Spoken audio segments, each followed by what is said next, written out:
Delicious, and I am Ijaz Afzal Sheikh. My program is Face to Face with Ijaz Afzal. Trade and investment is the most important and the backbone of any country's economy. Pakistan has 64 offices in different countries in regards with trade and investment.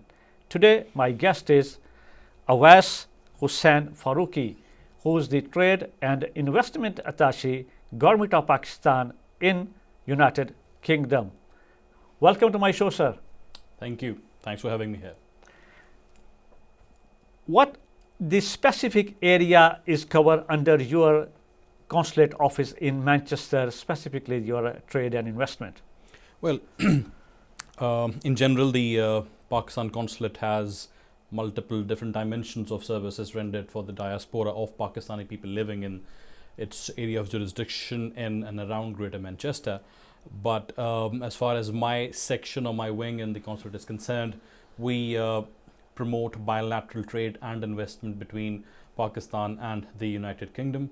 We arrange different B2B meetings, try making different matches as far as trading and investments between the two countries are concerned.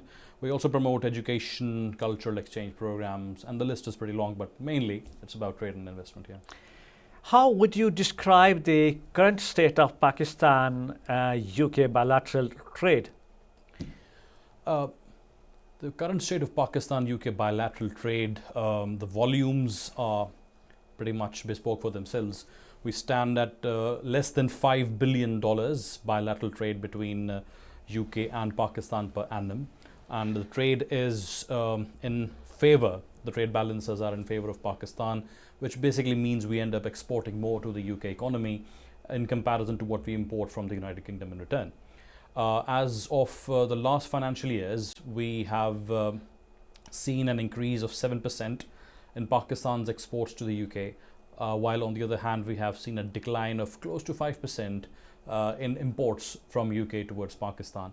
The main reason of which is that Pakistan imports, among the many different items we import from the UK, the topmost in volume terms is steel industry. We import from the steel industry. And as we have seen that the UK steel industry has recently faced a little setback, so the production and ultimately the export towards Pakistan did bring down a little bit.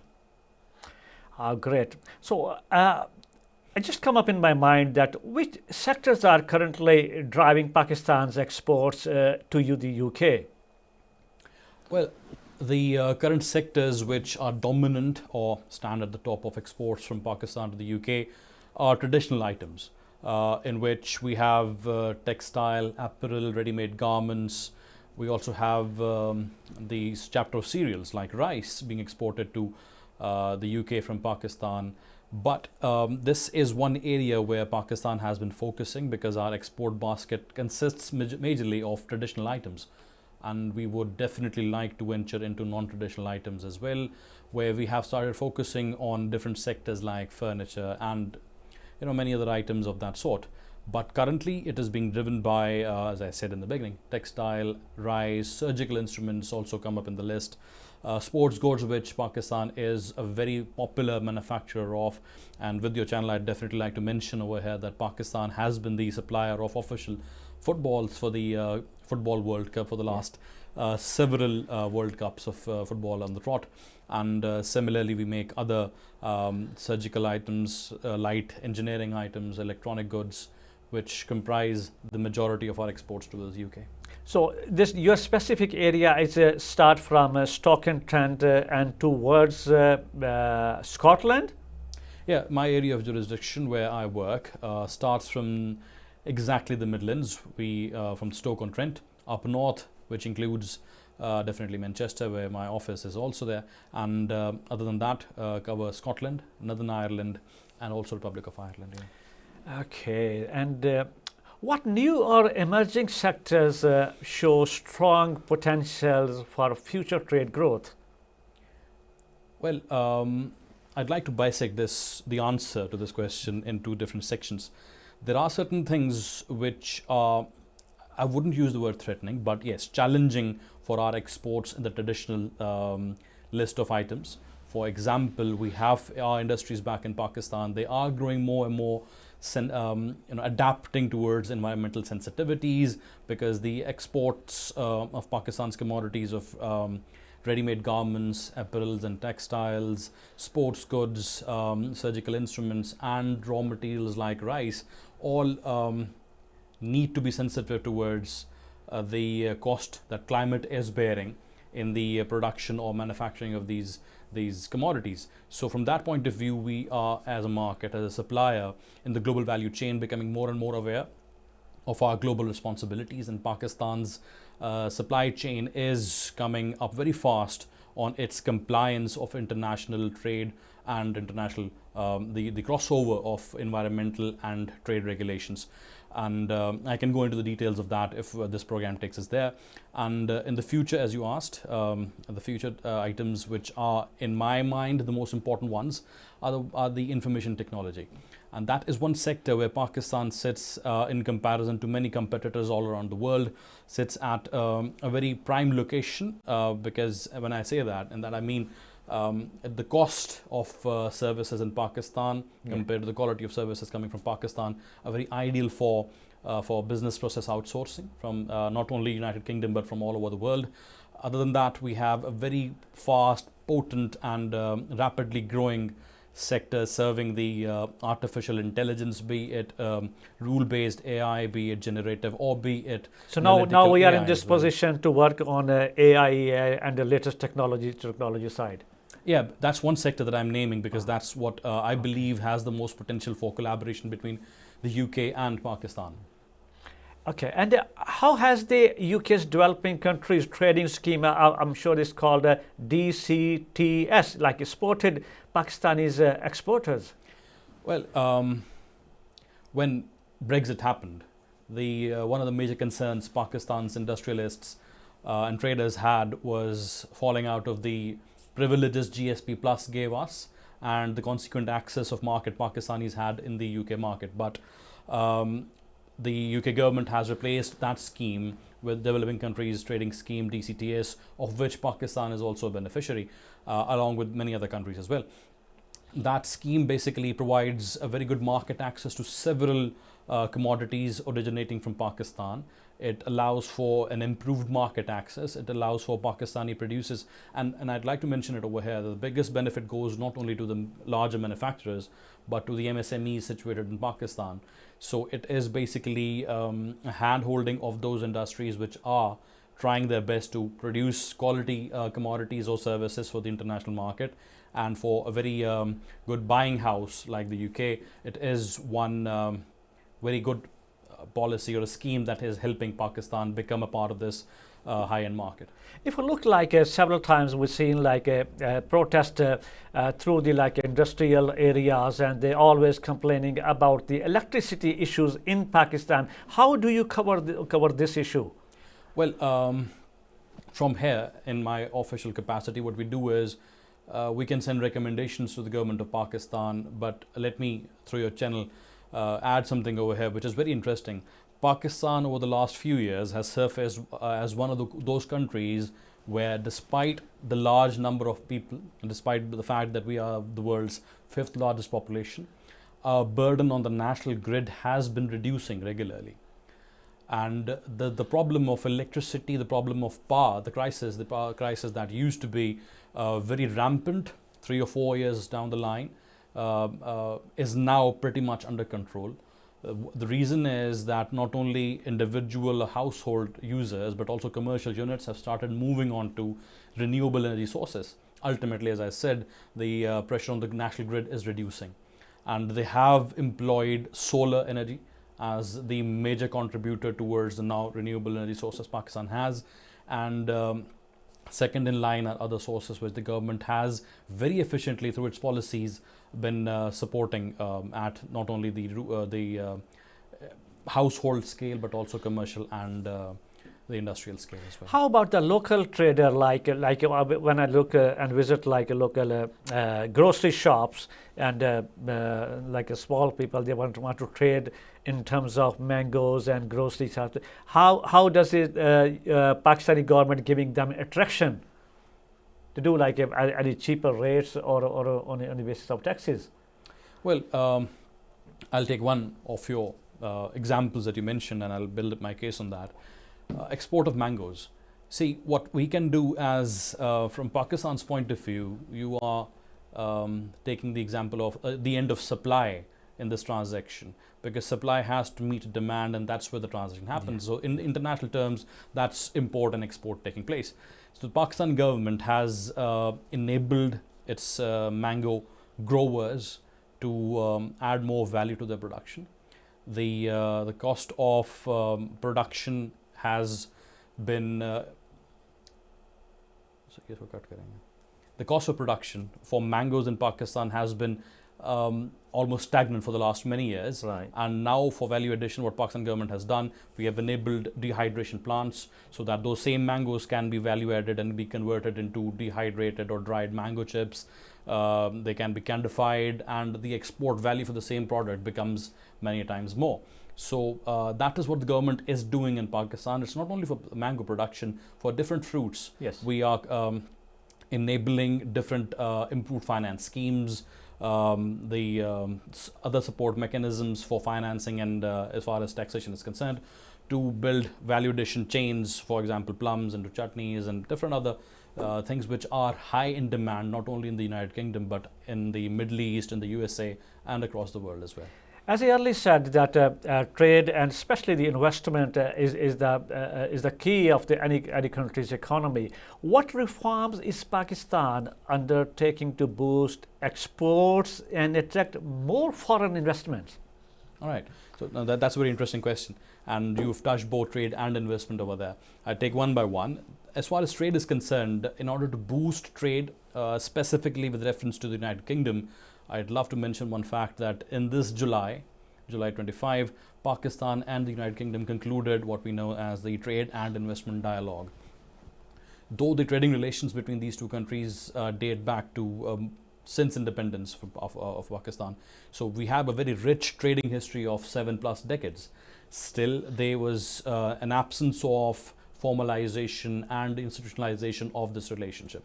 Now, in the form of trade and investment dialogue, this first step towards having formalization of this trade relation has been taken, and this will see more trade routes opened, more opportunities opened for traders from UK to Pakistan, Pakistan to UK as well.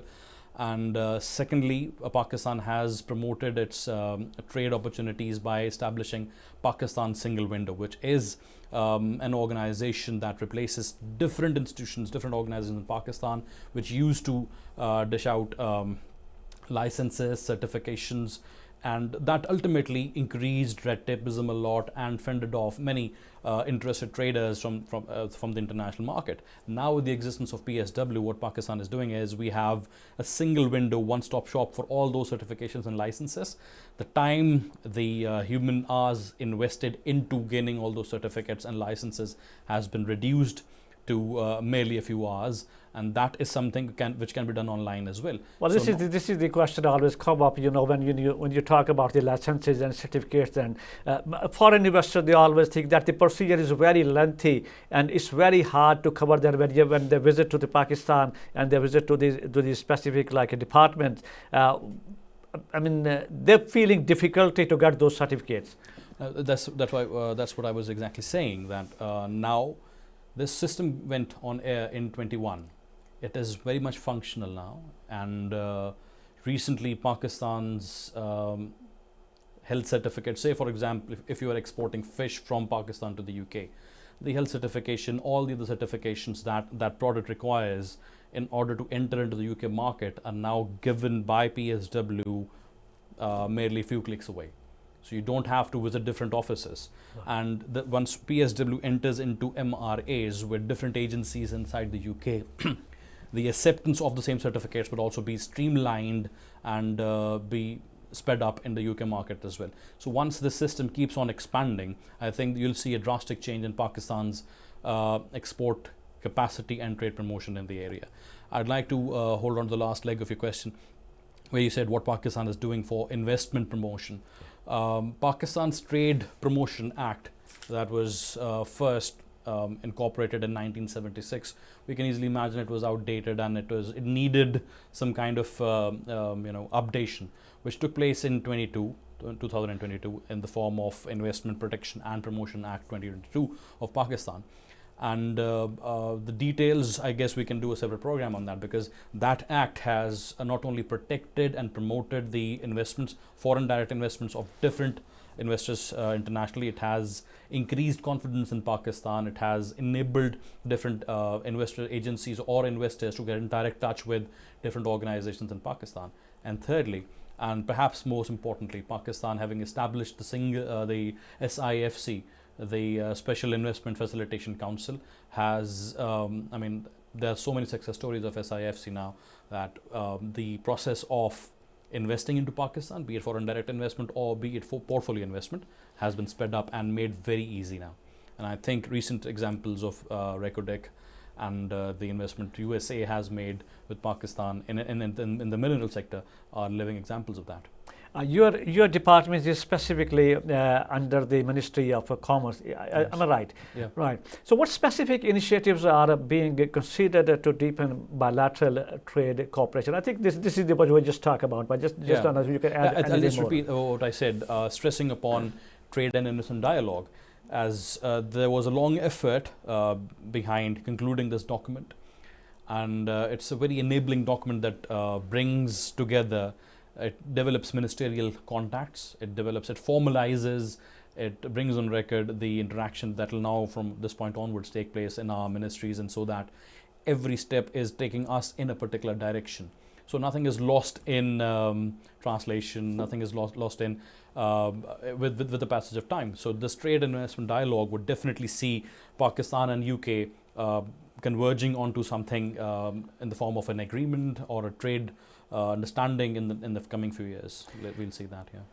Well, this is the question. I'm just going to ask you as a Pakistani or as a trade attaché. How do you see Pakistan-UK trade evolving in the next 5 years? Well, I may have briefly touched upon this a few minutes ago. Yeah. The main drivers of Pakistan's exports to the UK is our diaspora, and not just the Pakistani diaspora, but in general the Asian diaspora, because the commodities that Pakistan ends up exporting the most after textiles are spices, rice, and others. So spices is definitely something that is focusing towards demand generated by Pakistani and the other South Asian diaspora in this country.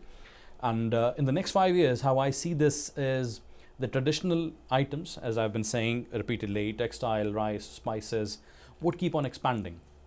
But with the current focus of Pakistan's government and our team on diverging from traditional into non-traditional items, basically says that in the next 5 years, we might see ourselves as an even bigger player in the surgical sector in the United Kingdom, in the sports and sportswear industry in the United Kingdom, in the furniture sector.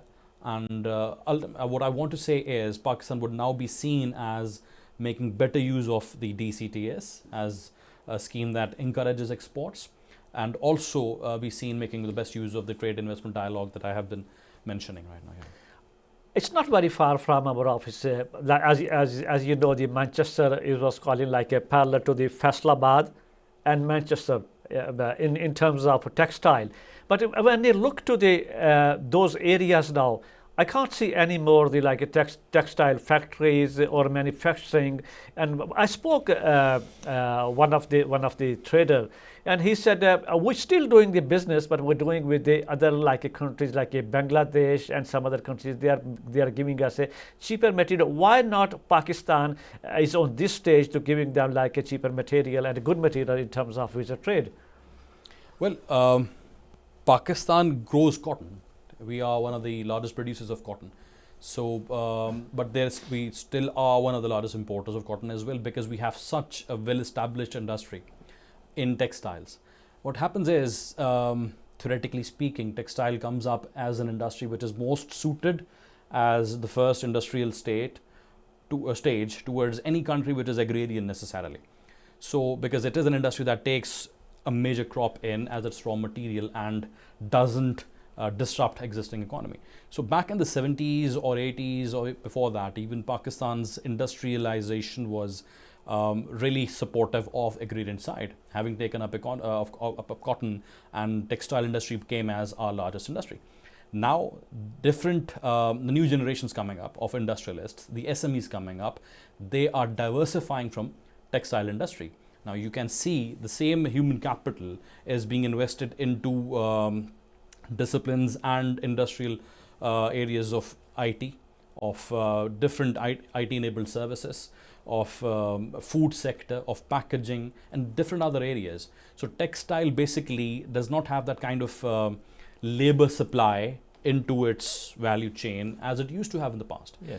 And as far as providing facilitation is concerned, I think the textile industry has enabled itself as strongly enough over the last 40 years to give now room to other industries to be patronaged by the government or by the system, be it finance, be it administrative support, or be it any other kind of diplomatic support. So Pakistan's textile industry has been doing very well. And I think we are still giving our competitors a very good competition in the international market. Yeah. Great. So what trade barriers or market access challenges currently exist, and how are they being addressed? Sorry, come again. Could you please say that? Well, what trade barriers or market access challenges currently exist, and how are they being addressed? Well, that's a very interesting question. Now, considering environmental sensitivities, there are many things which are coming up, not only in the UK market, in the EU, and at large in the whole world. So suppliers in Pakistan, they need to, and I have been in communication with different suppliers, different manufacturers in Pakistan through the chambers of commerce and industry.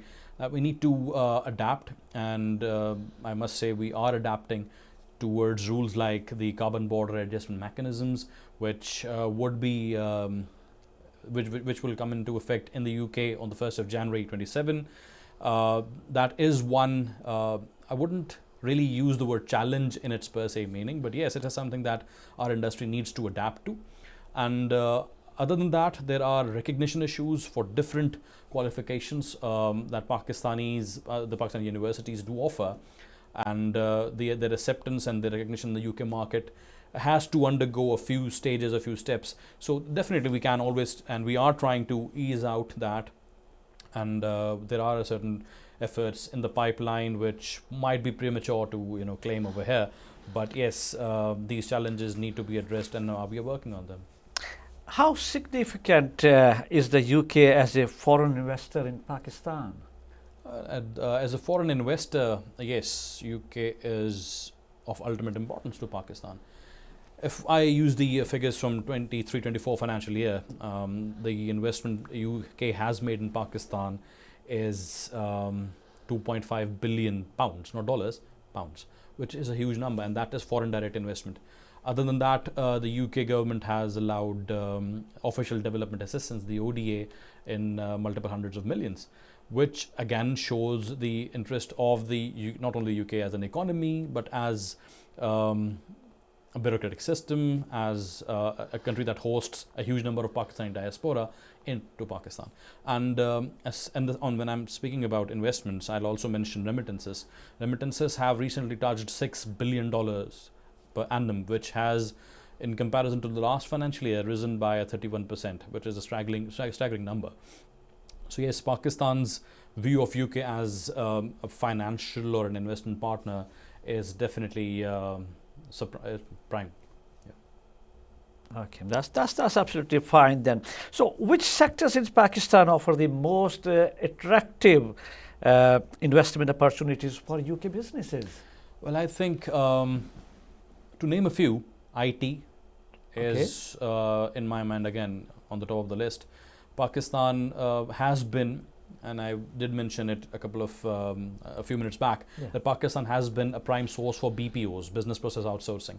But in my understanding, this is something that can be replaced in the future with AI or with other machine learning evolving at such pace. Pakistan at the same time is very ready and is already serving different buyers internationally with their blockchain development, with the web M3 developments, the AI, be it generative or rule based or even analytical. Pakistan is making good pace in that. So that is one area which I think Pakistan and UK can really collaborate in.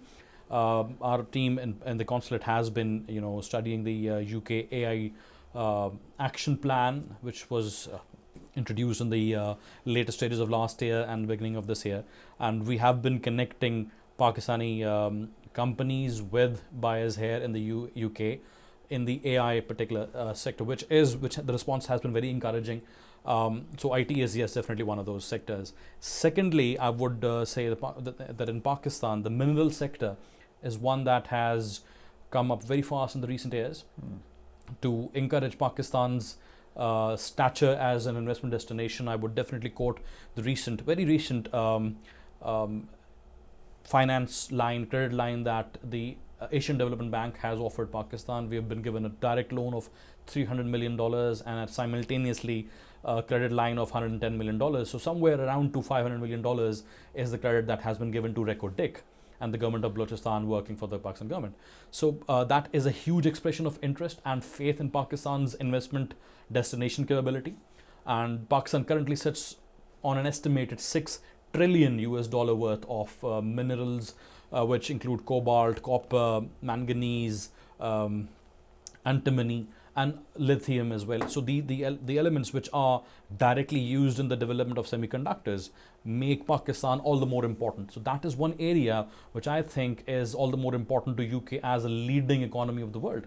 And I definitely understand Pakistan would be of interest to the investors in the UK who are looking not only at the market of today but also tomorrow as well. And given UK's recent hiked interest in EV and the other technologies which would use these rare earth metals, I do see a collaboration of UK and Pakistan coming up in the future. Right, okay. So what role do SME plays in strengthening Pakistan-UK trade and economic relations? Well, the DCTS itself has been very promotive of SMEs being a major part of this beneficial scheme. And as far as Pakistan is concerned, while the last census, if I can use the word, for SMEs was, I guess, slightly less than 2 decades old, so I can't really use those figures, but I'm pretty sure that it is more than 40% of Pakistan's GDP, which is contributed to by the MSMEs, the micro, small and medium enterprises. And as I was mentioning again a while back with reference to your textile question, that several new entrepreneurs that have opened up, majority of them have populated Pakistan's industrial landscape in the last 10 to 15 years, which basically is an expression of Pakistan's youth indulging more and more into business. So SMEs are definitely springing in Pakistan. Yes, a few of them do not survive, but that's not just with Pakistan. Internationally, this is happening everywhere. That new entrepreneurs, they take place, they show their interest in certain areas, but they do not really do well. Pakistan, just like the international cases, has a lot of examples of that sort, but we have many success stories as well, which are being connected to international markets. And SMEs, I see, playing a very important role in the coming 5 years, not only in Pakistan, but international developing countries. I have a very interesting question for you. What has Pakistan done recently to improve its investment climate and ease of doing businesses? Well, I think we just covered that. Yeah, we just covered that mostly. We covered. We just come up right. Well, that's absolutely fine then. So, what do you think? What message do you have for UK companies considering Pakistan as their next trade or investment destinations? Well, I think we have so much of opportunities. I'm silent because I'm thinking what point to come up with first. Well. People might be thinking I'm so obsessed with IT, but yes, that's testified. You mentioned about 2 or 3 times two or about three times the already IT. now, Yeah, I but can see think that. Yeah. IT, from Pakistan's point of view, not only is it of our interest, but also of interest inside the UK. So I would, the message would be to not only think of Pakistan as a source for BPO or outsourcing smaller services. Pakistan has proven its mettle in AI-driven healthcare softwares, in fintech, in cyber security, and so the examples can be many. So I would encourage businesses in the UK to look into Pakistan as a provider of IT and IT-enabled services. Secondly, the surgicals, cutlery, light engineering products. Pakistan has been holding different exhibitions. We have 3 to 5 premier exhibitions held by the Trade Development Authority of Pakistan, and as we speak, we have been promoting food agriculture exhibition, which is taking place in the end of November, Right. the month that is just about to start. And many businesses, I guess people would be amazed to know, more than 45 businesses across the UK have registered with us to go to Pakistan and look at how Pakistan has improved its value, its presence in the international market as a supplier of condiments, confectionery, spices, rice, and packaging material, and with a very minimum lead time, with large MOQs possible. I think it's a very good opportunity for different businesses to partner with one of the most upcoming and reliable providers in the international market. What's your office's as a relation or working together with the Chamber of Commerce and Industry in United Kingdom, or specifically in Greater Manchester? Well, that's a very interesting question. Now, the way chambers of commerce work in Pakistan is quite different to the way chambers of commerce work in the UK. In the UK, they work more as a point that collects different entrepreneurs, different industries, different players working in the industrial scenario, and different companies can be contacted via the chambers of commerce present here in Greater Manchester or across the UK. And in Pakistan, their working is more on the side of supporting legislation with or new policy making with the government of Pakistan. They also do the regular business that I was just mentioning for the different SMEs or large scale players in the industry, but they're focusing towards legislative development as well. And the Chamber of Commerce in UK and in Pakistan, they have been connected. They have had MOUs amongst themselves. They hold exhibitions. They hold B2B meetings. COVID was a disruptive phenomenon for the entire world, but it did give us some positives. Now, we do not need to travel frequently to and forth between UK and Pakistan. Online meetings, which were previously not very encouraged, now have become a routine. And I myself keep on holding different sessions, including the chambers over here with chambers in Pakistan, different awareness schemes, different upcoming rules, regulations, different standards which Pakistani suppliers or exporters of UK in Pakistan, they need to understand and adapt. We keep on promoting them. Very important, they just come up, Gab. How important are student exchange and academic partnerships between Pakistan and UK? Especially we have like in Manchester, like universities, University of Manchester and the different universities, all the lesser universities. Now, Pakistani students are the third largest student coming from a country, the third largest batch in the United Kingdom. They are of ultimate importance to the universities over here, not only from a financial point of view, but that definitely is the first thing that is seen from a commercial angle, but also from an intellectual contribution point of view, from the diaspora contribution, from people-to-people contributions. They are ultimately very important. And I would like to mention it through your channel that we recently brought the first ever recruitment and student placement agency from Pakistan to have opened an office here in the UK. Right. They have opened offices in Birmingham, and we, as of now, are arranging for. They are very active. They're active themselves. Not that they are working only with the support of the consulate, but yes, we are playing our bit to enhance their impact, to have them enter into MOUs with different universities in the UK, and also to assess different students from Pakistan come towards the UK. And this goes without saying that the United Kingdom is and has for a very long time now hosted a few of the world's best universities, and it is easier for Pakistanis to adapt to or live in this society because we have so many such a big diaspora over here. The feeling of coming into an alien society doesn't really weigh heavily on you when you've moved to the UK from Pakistan, and which I think is a blessing for all the Pakistanis, the students coming from Pakistan. Yeah. Okay, what future initiatives are planned to strengthen higher education and research collaboration? Well, I didn't want to say this in the response to the earlier question, but I think now it's definitely, I have to say this.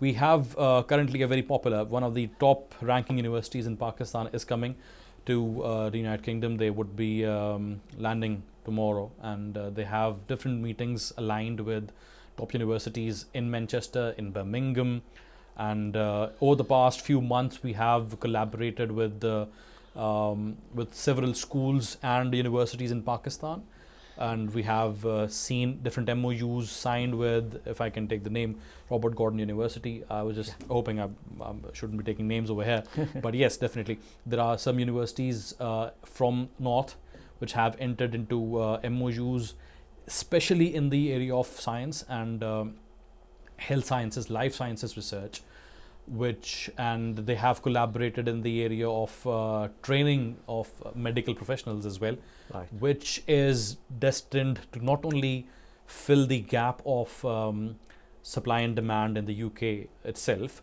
from a services point of view, but is also destined to fill the gap in Pakistan from a research, from an intellectual contribution point of view. How are cultural and creative industry exchange being supported between the countries? I'm glad you asked that. That's an important question. Because very recently I have managed to hold a bridal and couture fashion show Right. that was held in Glasgow on 13th of August. It was done on 13th because we had an element of celebrating Pakistan's Day of Independence as well. It was a very successful show. We had a very brief exhibition aligned alongside it, and the demand was the response of the Glasgow diaspora, and not only the Asian diaspora but also of the beautiful locals in Glasgow, was very amazing. And I wish I had more exhibitors and the artists coming from Pakistan, but that response has encouraged us to bring in our artists again. Mhm. And in December we are planning another show of that kind.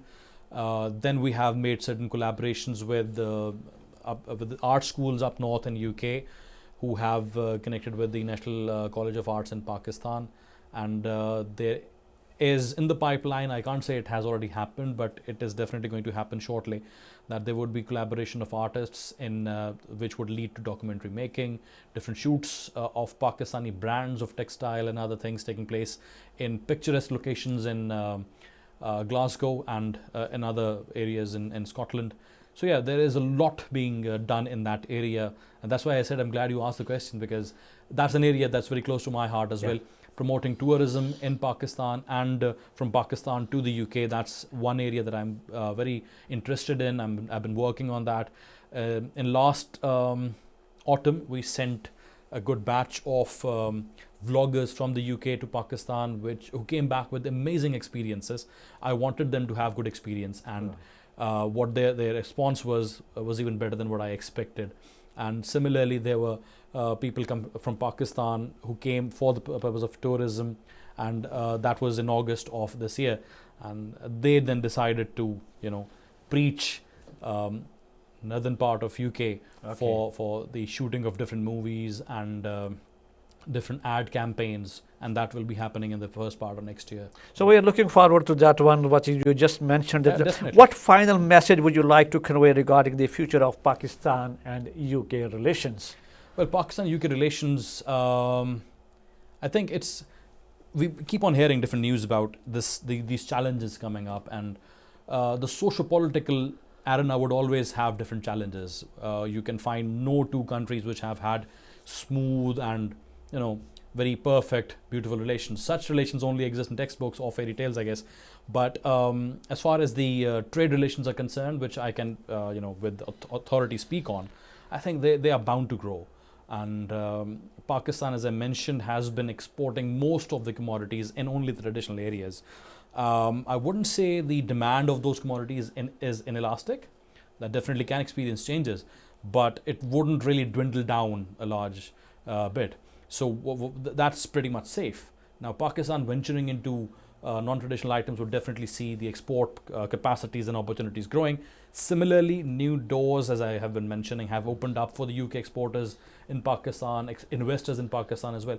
So yes, I see this relation establishing more and more, becoming more and more instrumental in driving the political and social relations as well. So I accord it highest order of importance. Yeah. Thank you so much for your time, Abbas Hussain Faruqi, Trade and Investment Attaché, for your great time, and it's just so very nice talking to you. This was very important. The end of this all program is specifically about the Pakistani diaspora living in United Kingdom. There is the office of commercial offices. There are doors are open to do the businesses in Pakistan. Pakistan recent government has opened the doors for overseas. So watch DM News English. This is Yazif Sheikh. Bye for now.